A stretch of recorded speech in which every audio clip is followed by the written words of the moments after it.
Squeeze 'em till the pips squeak. Make 'em howl in anguish.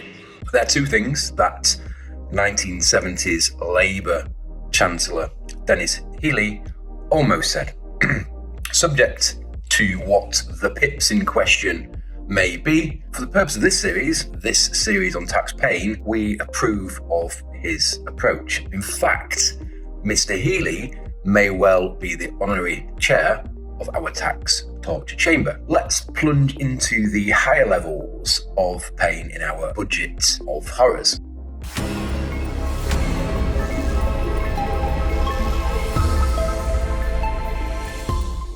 Stopping the boats and private jets. Well, in case you didn't notice, the previous government had a little bit of a thing for stopping the small boats. You may well have noticed that. And of course, that was all about keeping certain people out of the UK. But if we look at Rachel Reeves, I think we have the reverse problem, don't we? That she has the equivalent of a small boat, make that yachts, or a small jets problem. But in this scenario, it's wealthy people leaving the UK. Indeed, a recent report, in fact a couple of reports, have shown that there appears to be a net outflow, quite a significant one, of millionaires leaving the UK. It appears that the UK is about as attractive as China for millionaires, which, slightly a scary thought, I guess. But let's not forget, it was the Tories that proposed an end to the non-dom regime, a feature of the UK tax system, which has sucked in quite a lot of the internationally mobile wealth. That, it has to be said, that was extended and became a little more aggressive by the latest Labour proposals in the area, the full extent of which I guess we will see in the budget. But I think now we're left in a scenario where many of those non-doms will be considering whether whatever business they need to do in the UK, whether they can do it whilst remaining non-resident. When it comes to that small jets problem, what might a painful approach look like?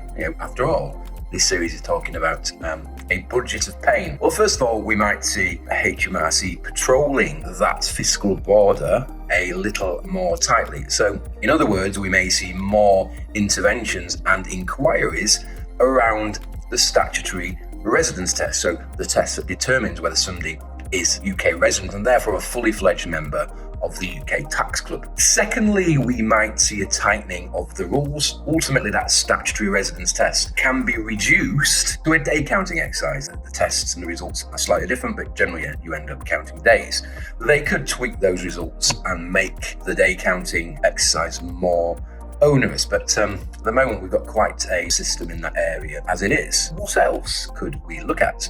Well, one thing which has been mentioned is an exit tax. If we have people leaving the UK, we may as well go the full Monty on them, mightn't we? An exit tax effectively represents a skim on the assets of those leaving the UK, those who have a temerity to leave the UK. And that might be an exit charge which represents, for instance, unrealised capital gains. So you trigger a capital gain not by selling the assets, but by leaving the country. So there's essentially a deemed disposal there. Such a move wouldn't be unique. There are exit taxes elsewhere. There were howls of anguish and gnashing of teeth when Norway announced a tightening of its own exit tax to around 37-38%, and it, again, as I say, applies to unrealised gains following an exit from the country. There are other EU countries also with exit taxes, such as Spain, Estonia, Denmark, France and Germany, although they're not quite as spicy as Norway's exit tax. Roger Ver of crypto fame, he recently found out to his cost that the US has a similar exit tax if one gives up their citizenship, which takes us on to the next topic quite nicely. Famously, the US has a citizenship-based taxation. So if you're a US citizen or a green card holder, you pay US income and gains regardless of where you are resident. So different to most countries which are generally residence-based. The only other country I'm aware of that has the same system is the mighty Eritrea, So the US and Eritrea standing shoulder to shoulder on citizenship-based taxation. Of course, escaping citizenship-based tax is really difficult. You effectively have to give up your citizenship. So hand in your passport, which isn't just, I guess, a fiscal decision. There's probably a big or a significant amount of sentimentality in there. You may be giving up a good passport. So you would say US, British passports, pretty good passports to have, but also you need to acquire citizenship somewhere else, which may not be that difficult. It may take a bit of time and a bit of cash, but you would need to be careful that your new passport allows you to do what you need.